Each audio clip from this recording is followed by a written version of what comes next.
So a few weeks ago, I got a comment on my video about Sabrina Carpenter, and the person was mentioning how Sabrina was playing into the Marilyn Monroe role. I thought that would be a fascinating topic to discuss. After doing a deep dive on Marilyn's life, however, while I see some similarities, i.e. they're both white, blonde, playing into the sexy entertainer trope, I think there's a stark difference, and I'll get into what that difference is. Marilyn Monroe was born in the 20s, and she started her modeling career in the 40s. Now, this was the time when the term teenager actually came to be. Before that, you were a child or you were an adult. There was no in between. In fact, kids were working in factories in the early 1900s, so people really weren't even allowed to be children. Now, why is this important? Well, because Sabrina is 25 and Marilyn was at the height of her career in her 20s and she died in her 30s. So you would think they would dress similarly, but I noticed that Marilyn Monroe did not dress in an infantilized way. She dressed like an adult. But I realized today that's because teenagers didn't exist, or they had just started existing. And by existing, I mean people didn't look as teenagers as their own entity before the 40s. People who we now would consider to have been teenagers were dressing like adults. So even though when I look at Marilyn Monroe's pictures, I think she doesn't dress like a kid or a teenager at all. She dresses like an adult. That's because that's how young people dressed back then. They dressed like adults. But there also is the fact that, well, I'm associating that style of dress with being older because people who dressed like that back then are now old people. And so my brain associates that attire with being old. Whereas when I was a teenager and in my early 20s, I dressed more like Sabrina Carpenter dresses now. And so to me, she looks like a teenager because that's closer to how I dressed when I was in high school. Now, I wasn't able to wear things quite that short. I would have gotten in a lot of trouble. And I, in fact, got talkings to when I'd wear like fishnets or like spaghetti strap dresses, even though those were the clothes that were being sold to my generation when I was in high school. So was it my fault? No, I was just wearing the styles that were popular at the time. But I digress. Okay, so back to Marilyn Monroe's life. She started her modeling career as a photographer's model, meaning that she modeled for photographers. They would pay her a small fee, and then they could do with her photos what they wanted. Well, early on in her career, she actually was talked into posing and got paid a very small amount of money for it. And then those photos ended up being used later on in Playboy magazine without her consent. The photos, taken by Tom Kelly, were later sold and used in a pinup calendar. Years later, Hugh Hefner purchased the rights to those images for $500, launching his magazine. Marilyn wasn't paid for the photos' reuse, nor did she consent to it. When the photos surfaced, Hollywood executives feared they'd ruin her career. But Marilyn defied expectations, owning the truth and earning even more admiration from her fans. Basically, she was a icon, especially for her time. She had no qualms about being. In fact, there shouldn't be anything to be ashamed of. None of us would exist without it. But, you know, women historically have been shamed for showing any signs of, even if they're grown adults. And so it was quite revolutionary for her to behave this way, being openly and being okay with it and not letting people shame her because, hey, she thought, and which is the case, that women are creatures and adults are in general, and there's nothing wrong inherently with that. We are all born sexual creatures. It's a pity so many people despise and crush this natural gift. Because art comes from that real art, everything. And similarly, Sabrina Carpenter does play up that role when she's performing on stage.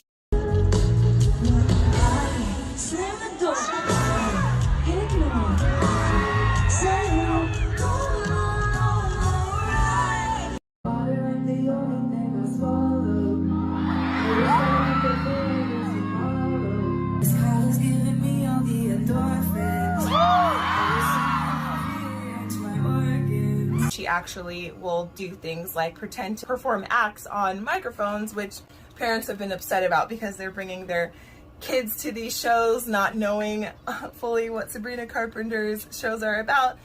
But that's on them. I mean, if you're bringing your kid to a show to see an artist, you should do your research first. It's not the celebrity's job to raise your children. But I digress once again.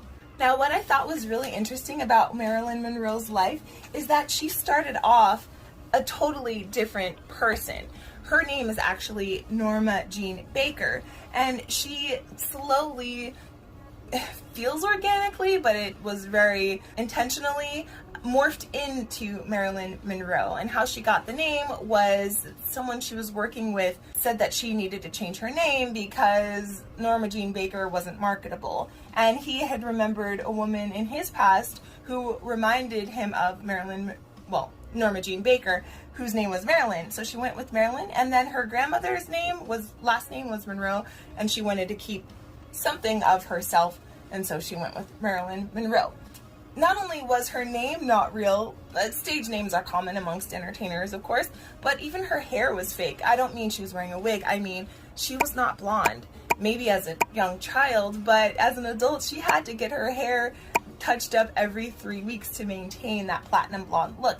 And it took several iterations of dye jobs for her to eventually settle on that tone of blonde. She started out with brown hair naturally and slowly went lighter and lighter until she decided that's the look she was going with. Now, I'm sure she also had people around her helping her make these decisions, but ultimately it seemed like a lot of the things she did were her decision, at least. I mean, I wasn't there, so I'm just going off of what the research I did on her. And why am I bringing this up? Because it's very important. See, entertainers, in order to package themselves to be marketable to the general public, oftentimes change their identities in a way that's palatable to the culture at the time.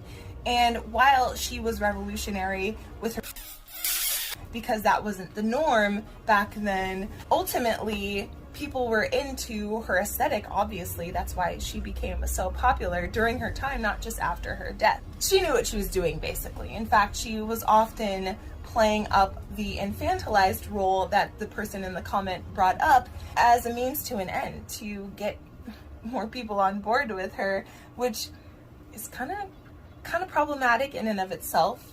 She played the infantilized role by speaking in a soft, high-pitched voice, but she also dumbed herself down in her roles, and even in her interviews she sounded often like she was just really demure and soft-spoken.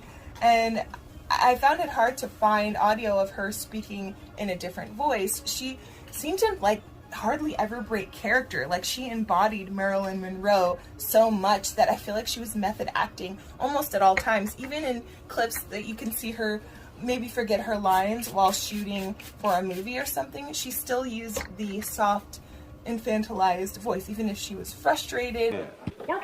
All you can think about is the way I behaved with this poor little, With this poor little fly. All you can think of is how I behaved with a poor little man who wouldn't harm a fly. Yeah, one more. That was good, though, huh? I mean, how long does it take to tell a woman, my wife's back? It takes me 2 seconds. It's taken, you've had 2 days. Sorry, George, but we can do it. I thought that was really interesting that she was able to commit so fiercely to this role that she decided for herself she was going to play. But the problem with that is she often played ditzy roles and leaned into the dumb blonde stereotype, even though she herself was quoted. You know, it's interesting that people associate, if you happen to have blonde hair, you know, naturally or not naturally, however, or if you're not out of shape in some way, you're absolutely dumb. I mean, you're considered dumb. I don't know why that is. I think it's a very limited view. It isn't true, I'm sure. Well, I mean, it doesn't matter what the person, what they look like, what color hair they have. Nonsense. Or if they happen not to be out of shape, I mean, my time's to come. Gravity catches up with all of us. Yes, slowly, but I'm afraid inexorably, if that's the right word.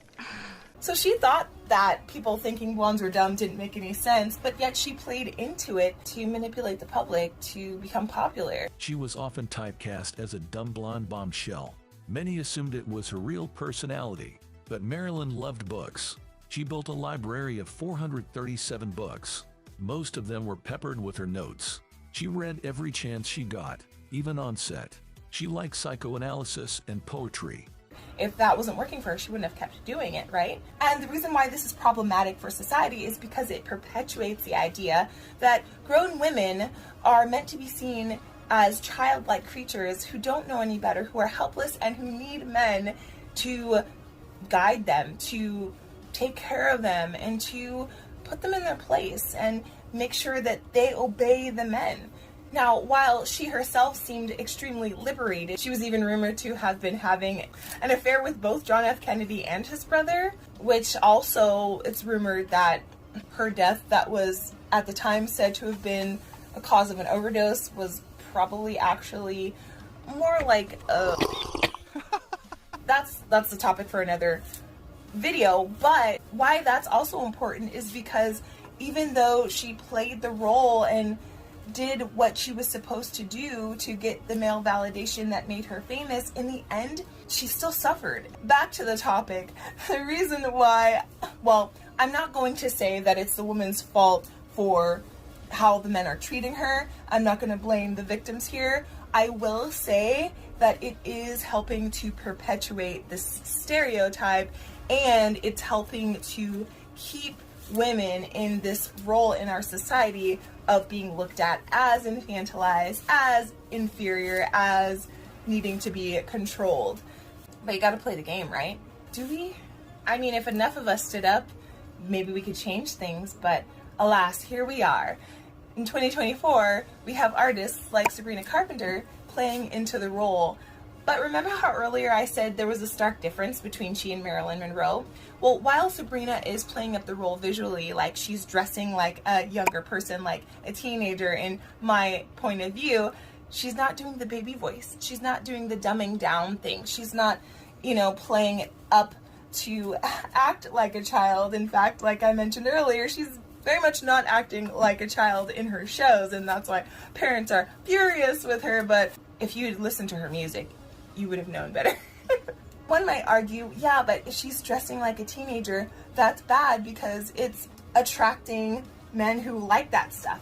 In my last video, I mentioned that she is marketed towards Gen Z, and someone said she's not marketed towards Gen Z. She's marketed towards 60 and 70-year-old men. And I don't agree with that. One, well, my analytics show that mainly Gen Z were the people who were watching my video. Okay, there could be a few reasons for that. I put Gen Z in the title. What boomer is going to be interested in that? There are more Gen Zers who use the internet than 70-year-olds. Okay, I'll give you that. So maybe that's not a good, accurate representation of who she's marketed towards. But I guess we could just look at who goes to her shows. I mean, the fact that parents are complaining that they brought their kids to her shows because of her behavior on stage, I don't know, it leads me to believe that probably most of the people going to her shows are not in their 70s, and if some of them are in their 70s, it's maybe because they're bringing their kids or their grandkids. I don't know. Notoriously, men are kind of known for liking younger women. It's like a trope in our society. It's why we have stories of men like Leonardo DiCaprio dumping a woman as soon as she turns 25. It's like an ongoing joke, but it's problematic. It's because, well, why are these men only going after young women? Because young women and girls are easier to manipulate and control. Because the older you get, the more wise you become, the less willing you are to put up with nonsense. And that's why these men like younger girls and women. It's because it's about control. But I will say that actual, genuine P3DOs, while they might find Sabrina Carpenter attractive, as soon as they realize she's an adult, they're not interested. Because they know at 25 she represents someone who's less easy to manipulate and control than someone who's actually a teenager. So I want to say, side note, that we don't need to pathologize everything. Just because a guy is attracted to a woman who dresses like that doesn't automatically make him a P3DO. The fact is that men like to see skin, and if you're showing more skin, they're more likely to be attracted to you. It doesn't mean that they would want to date you, because some men have a vision of what type of woman he wants to be seen with. If he likes to see you showing skin, but he doesn't feel like you will represent him well, he might not want to date you. He might hook up with you, but he might not want to wife you because he might feel that you'd make him look bad, which is a whole nother subset of problems, right? Because now it's like, no matter what we do as women, we have to dress for the male gaze if we're hetero women. So it's like, if I dress like this, I'm dressing for the male gaze because I know men are going to like it. But if I dress the opposite, I'm doing it because I don't want those men to look at me, and so therefore I'm still thinking about the male gaze. It's all too much. Like, can we just live? We don't need to pathologize everything, because yes, while if a man is only attracted to women who look like they're teenagers or younger, absolutely that's a problem. If he likes this aesthetic and he likes this aesthetic, it's probably more accurate to say he just likes to see women showing skin. I don't know, I'm not trying to be a pick-me here, I'm just trying to be logical about this. But actual P3DOs, they're going straight for the actual minors, unfortunately. I don't think that she is being marketed towards those men. Why can't we just dress how we want to dress? Why does it always have to be for the male gaze? Like, I personally like Sabrina Carpenter's style. I gravitate more towards her style than Marilyn Monroe style. In fact, I still shop in the junior section. I just like those styles better. When I go into the women's section, I just don't resonate with those styles. And no hate if you do. It's just not my vibe. And so I dress younger than I am. Should I be looked at as problematic because I'm feeding into the male gaze? You know what? I don't dress for men, actually. I dress the way I want to because I think it's cute. I don't actually do this, but I feel like I would be dressing more for the girls and the gays. If another girl says my outfit's cute, then I feel flattered. If a guy says my outfit's cute, I'm thinking, ew, stop looking at me. This is not for you. I'm married, and even if I weren't, ew. You know, I've been objectified enough in my life to like no longer be interested in male validation in that way. I'm not dressing for you. You can look if you want to, like, I can't stop you, but this isn't for you. That's why when my husband, he like tried to like make fun of me for a pair of pants I had, and I'm just like, sir, you wear khakis. No, honestly, I have some good clothes, but it was just like, really, bro? This isn't for you. I'll wear what I want to wear. Like, don't you come in here having an opinion about my clothes.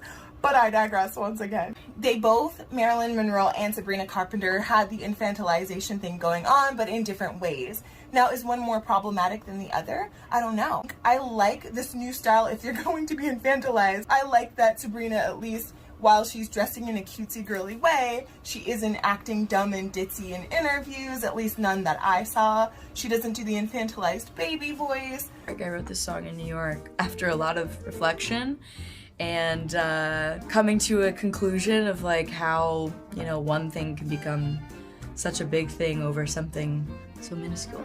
I think all any songwriter ever wants is to speak their truth and speak, you know, closest to their own voice, and I feel like that song perfectly captured a really interesting time in my life, and I feel like really summed up a lot that I wish I could have said for a really long time, so that song's really special to me, and I love seeing how it's related to people all over the world, because I think when I wrote it, I didn't think anyone would relate to it in the way that they have, which has been really nice, so.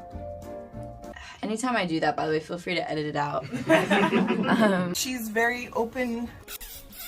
I did see an interview of her saying she's really playing it up.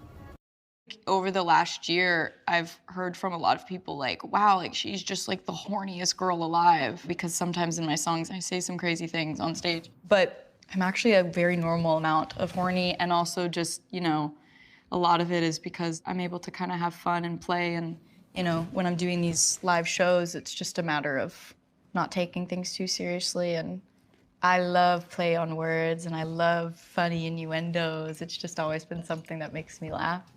So, yeah, I'm not the horniest girl alive, for sure. She's an entertainer. She's playing it up, which Marilyn did, right? She played it up too in a way that is different a little bit because she was in a different time period, but she still played it up. But I do think if I had to rate the two, I maybe prefer Sabrina's version because it's kind of like her saying, I can be cutesy girly, but I'm not stupid. and you can't take advantage of me, and I actually have control over my own body, and I can wear what I want, and I can act how I want. I don't know if that's true. I genuinely hope that she's safe and protected and that she's just having a blast and nothing bad is happening to her. She was a child actor though, and we know now what a lot of those kids went through. Name something comparable to the pop culture phenomenon of child stardom. That was the opening line of my op-ed exploring the toddler to train wreck pipeline, a term that I assigned to the systemized spirals of countless young performers who enter the industry with pluck and promise and end up unwittingly copying and pasting similar horror stories and cries for help. Drug addiction, psychiatric hospitalizations, decimated fortunes, sexual trauma, incarceration, suicide. These experiences have defined my peers and my realities, and I've spent the past 10 years investigating why this tragedy persists in plain sight with little to no intervention or prevention. So I just really hope she wasn't a part of that, and that she really is just living her best life and having a great time and doesn't have any major T traumas that are causing her to act this way.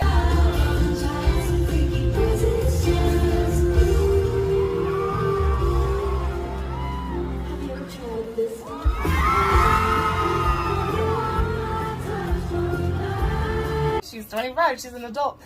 Her frontal lobe is probably fully developed at this point. I think she knows what she's doing. But I will say that yes, she is playing up the Marilyn Monroe role slightly, but I do appreciate that it's a different version of it. It's a more modern version of it. And I guess until she starts dressing in clothes that I think are ugly, I'm not gonna hate on her for it. I thought that was an interesting deep dive into Marilyn Monroe's life that I did, learning about her life. She just had a really rough upbringing. She was adopted and then put back into foster care, and her mom just wasn't there for her. Dad wasn't even in her life, and she experienced a lot of trauma, if you know what kind of trauma I'm insinuating. And so it's unfortunate, and I'm sure that played a role into how she decided to market herself, playing into the male gaze as a means to securing her financial freedom. Ultimately, though, I'm just glad that we're in a time where women are more free to act in ways, or even if they want to create a persona, but it doesn't always have to be about attracting men. Sabrina's lyrics are about men, but I have a feeling the gays and the girls really like her stuff, like her outfits. I don't know, like the way she presents. I do. I'm a girl, so I don't know. You told me in the comments, do you like her aesthetic? Even if we dress like that and we're not doing it for men, we're still aware, right? We're still aware that they're looking. But does that mean we're dressing for them? Nothing's done by accident in Hollywood. And even if she herself isn't doing it for men, the acts that she's doing on stage clearly are geared towards men. I think there's a little bit of both. Hey, it's working for her. I just hope it doesn't backfire. Should women stop behaving or dressing in certain ways because it perpetuates society's view of women as being infantilized? Why do we have to change what we're wearing so that men don't harm us? Everything we've done has been under patriarchy. So even the style of dress that we choose was created under patriarchy. If these clothes weren't marketed towards us, would we even dress like this? Would we be sewing our own clothes that look like this? We live in a society where we're influenced constantly by the outside, and nothing we do is completely our choice. In The Devil Wears Prada, for example. Here. It's a tough call. They're so different.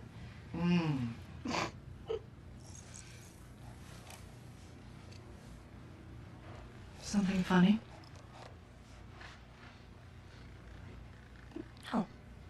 No, nothing's, it's just that both those belts look exactly the same to me, I'm still learning about this stuff and, This stuff? Oh, okay, I see. You think this has nothing to do with you. You go to your closet and you select, I don't know, that lumpy blue sweater, for instance, because you're trying to tell the world that you take yourself too seriously to care about what you put on your back. But what you don't know is that that sweater is not just blue, it's not turquoise, it's not lapis, it's actually cerulean. And you're also blithely unaware of the fact that in 2002, Oscar de la Renta did a collection of cerulean gowns, and then I think it was Yves Saint Laurent, wasn't it, who showed cerulean military jackets. I think we need a jacket here. And then cerulean quickly showed up in the collections of 8 different designers. And then it filtered down through the department stores and then trickled on down into some tragic casual corner where you no doubt fished it out of some clearance bin. However, that blue represents millions of dollars and countless jobs. And it's sort of comical how you think that you've made a choice that exempts you from the fashion industry when in fact you're wearing a sweater that was selected for you by the people in this room from a pile of stuff. That clip is a perfect example of it. It's like you think you're making your own choices. All of the choices we make are under patriarchy, are under capitalism. So even if we decide to go against the grain, we're still doing it as a response to the patriarchy and to capitalism. If we do the infantilized baby voice and we don't even realize we're doing it, it's still under patriarchy. We were guided to be that way.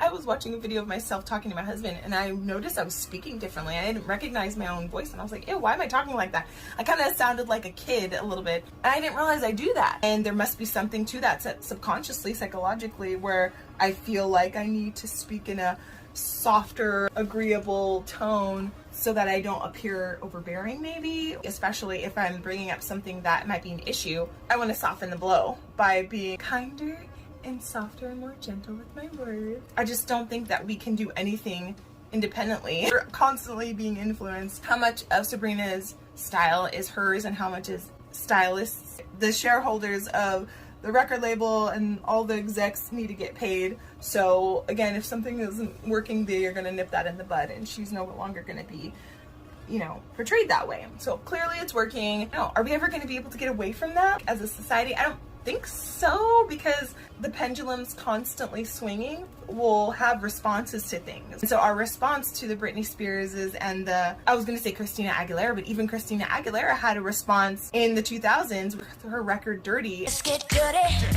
and like dressing like that. It was a response to the earlier version of the genie in the bottle of being cutesy and girly.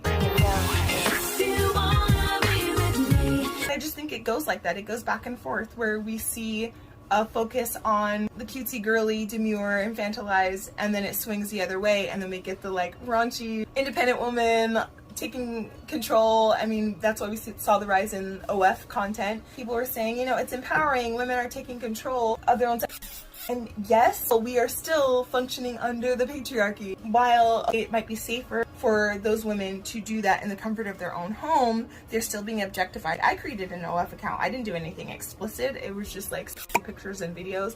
And that's why I didn't make a lot of money, because I think like I charged a subscription fee, and then after guys subscribed and they realized I wasn't going to be doing that, they're like, unsubscribe. So like I made a very small amount of money, but I'm like, there's only so much I'm willing to do. It's funny when you go to make an account, the app itself markets itself as being just for content creators. So like if you're a chef, if you're a fitness trainer, whatever. And it just became a platform for people who do that type of work because it was a way for them to work from home and do that during but I was like, whatever, I know that that's what a lot of people are using it for, but that's not what I'm using it for, so it doesn't matter. But ultimately people came to expect that, and so it made it really hard for people like me who don't want to do that to make money off of it. And I was like, this is a lot of work for a little bit of money. Basically the modeling pictures I already was posting anyway, just showing a little more skin, I wasn't willing to go beyond that. So I was like, all right, this is not working for me.